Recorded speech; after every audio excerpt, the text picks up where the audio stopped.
Great seeing my next guest back in the cage. He's going to be taking on Blood Diamond at UFC 277, July 30th. It is Orion Cosce joining me here on the program yet again. Orion, how are you? Doing good, doing good. Thank you for having me on. Hey, pleasure's all mine. And you were telling me you're going camping in a little bit here. What's the plans for the weekend? Just a lot of swimming. We are only going to go camping for a night, though, which kind of sucks. It's not, for a couple of days, but it is what it is. We got a wedding to go to tomorrow for one of my good friends, so. Oh, awesome. Okay, cool. And is this camping or glamping? Because camping is like where you actually put the tent up. Glamping is where like you have an RV. So which one are you doing?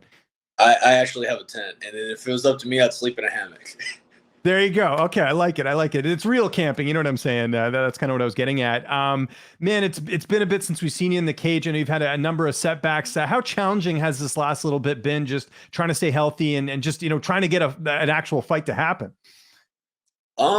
Not as hard as people would expect it to be. So as soon as I heard that the fight got pushed back, I decided to. I'll have a wife's sitting ready. Oh, no worries. It's all good.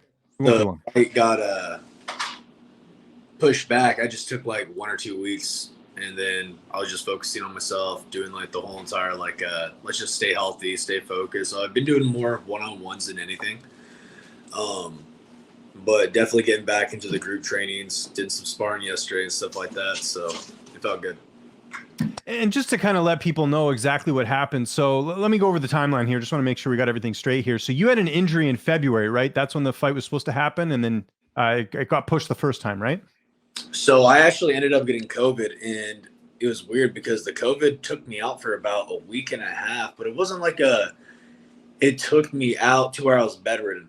It made me lose my sense of taste and sense of smell for a couple of days. But my wife, she got it way worse than I did. She lost her sense of taste and smell for about, I want to say, almost a month and a half. Wow. But for me, I was just hella dumb. And you know how people are like athletes when they get a cold or they get the flu and they're like, oh, I feel better, I'm going to go right back into training. And that's exactly what I did. So as soon as I got better from COVID, I went right back into training hard. And then as soon as that happened, I just shut my body back down. I was like, dude, I need more time to recover. So I was trying to go for like a 1 mile run. And by the time I did through half a mile, I felt just like so ill. And I feel like on the verge of puking. And it wasn't like I'm puking from being out of shape. It just felt like there was something like deep in my lungs, or like it felt like I had acid reflux. And I don't ever have that. So it was definitely weird, but we took the time to recover. We got me healthy. We got me going. And so. And then he got injured this time, so I just told him, hey, take your time. Let's do this. My management will figure it out with the UFC, and they did. So, July 30th, hopefully nothing happens. I've had a lot of family and friends hitting me up. They're like, oh, yeah, man, just to let you know we got COVID. I was like, then stay the fuck away from me. Yeah, exactly. And just, avoid any broken mirrors, black cats, some bad luck, obviously, the last couple months. Were there any other opponents in the mix, or was it always the plan to just reschedule the fight? It was just to reschedule the fight, sounded like. It's one of those things where he ended up taking a fight against Jeremiah Wells. It didn't go too well for him, but at the end of the day, I need to take this fight. It's one of those do or dies for me. And overall, I'm just excited. But then after this fight, hopefully all goes well. If Nick Dalby's still available, I owe him a fight still. And I know a lot of fans want to see that fight because we're both barn burners. So we just go out there and put everything on the line. So that's what everyone's going to be seeing this fight too. Just me going out there, trying to get the finish in however way I can. What type of camp have you had? Who have you had a chance to work with sort of leading into the fight? I know we still got some time, but who are you mainly getting a chance to work with? Mostly my striking coach. So I've been doing like a lot of one-on-ones just so I can stay healthier. And my striking has been getting immensely better. So I use a lot of that striking to set up my sparring for like kickboxing or MMA. And then I do like small group trainings. So I'm about to go back to like the larger setting. But overall, I've been doing like more focused on myself. And because that's what I used to do. I used to just have my training camps focused primarily on myself. And whoever was training with me was still getting good work because they're getting to train with somebody who's going to push the pace the entire time. Even if I'm tired, I'll just push the pace. But yeah, it's been really good. And I imagine conditioning and all that, everything kind of back to normal after the COVID scare? Oh yeah, I feel great. I feel good. What about the weight cut? Did you lose any weight during that period, or how's all that going ahead of the fight? So from COVID, I ended up losing like 12 pounds, but it was one of those like you're sick and you lose weight and then you gain it right back. Right. Okay, good. So it wasn't like, yeah, it wasn't anything drastic, which is good. So Yeah, that's no. always yeah. So I feel good. I feel more prepared than I have in a long time. Like even after like the neck injury and like going into the last fight with Phil Rowe, my arm, I ended up re-injuring 2 weeks before the fight. So my arm was numb going into that fight. So that didn't help out anything. And I was like, oh, cool. I had like one of the UFC staff members over at the PI, like using like the needle methods to try to like get it unknotted because there's like a huge muscle buildup, they said, that was pinching off the nerves. So there, oh man, that I didn't realize how much needling and threading of the muscle tissue would hurt. That shit hurts. Like it hurts immensely. I don't recommend it for anybody. Yeah, I was gonna say that doesn't sound very good. What about your corner? Who's gonna be in the cage with you for the fight?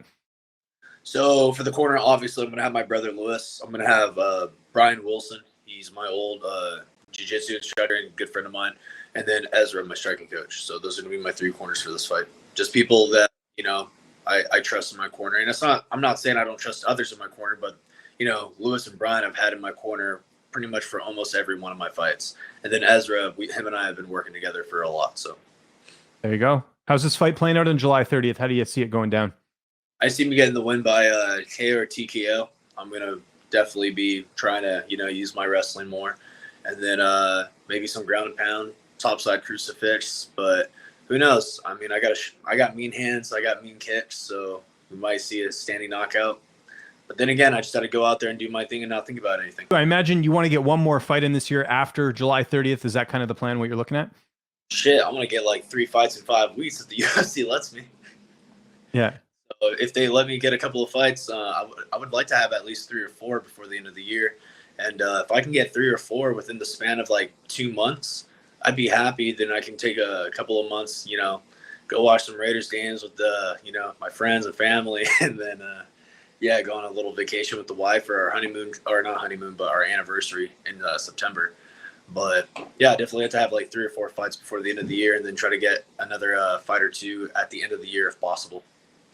Yeah, no, I like that. And then we talked about camping off the top. You have any other camping trips planned? Like it seems like you're, you know, I sort of see on social media and stuff. You know, you enjoy the outdoors and all that stuff, right?